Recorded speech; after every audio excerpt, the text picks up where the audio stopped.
Assalamualaikum warahmatullahi wabarakatuh. Perkenalkan, nama saya Afik Danisyah Putra, kelas 7B dari SMP Negeri 54 Kota Bandung. Kali ini saya akan mempresentasikan mengenai kronologi perumusan dan penetapan Pancasila. Pada tanggal 29 April 1945, Rajiman membentuk BPUPKI sebanyak 69 anggota, yang di dalamnya terdiri dari suku bangsa Indonesia, wakil suku keturunan asing, dan wakil dari Jepang.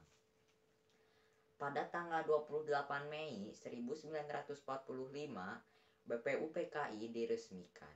Kantornya berada di Gedung Chuo Sangi-in yang sekarang menjadi Gedung Pancasila di Kementerian Luar Negeri Jakarta.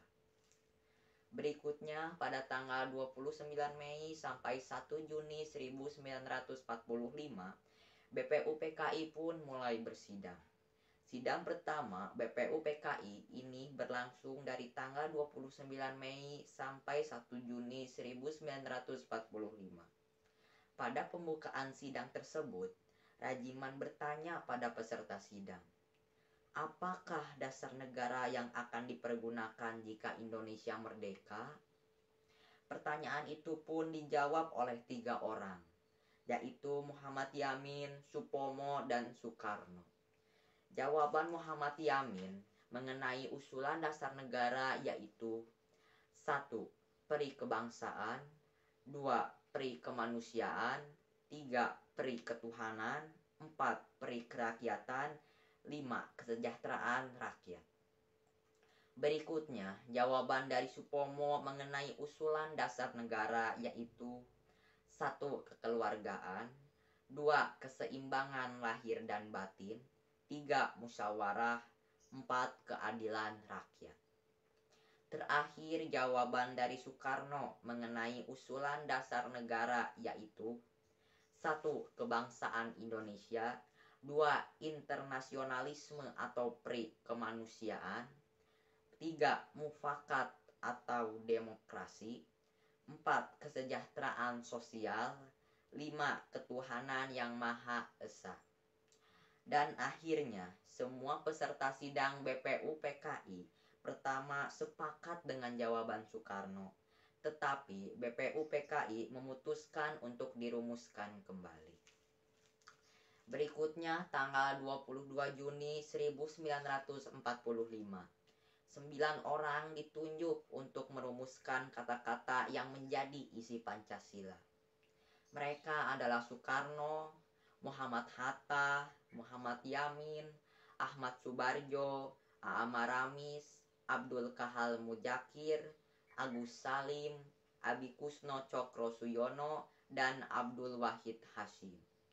9 orang ini menjadi panitia yang bernama Panitia 9. Pada tanggal 10 sampai 14 Juli 1945, diadakan sidang BPUPKI yang kedua dengan acara untuk mempersiapkan rancangan hukum dasar di Jalan Pejambon, Jakarta. Setelah sidang ini ditutup, maka tugas BPUPKI dianggap selesai dan kemudian dibubarkan. Untuk melanjutkan tugas BPUPKI, dibentuk suatu badan yang diberi nama PPKI. 8 Agustus 1945, Jepang memanggil Soekarno, Muhammad Hatta, dan Rajiman ke Saigon di Singapura.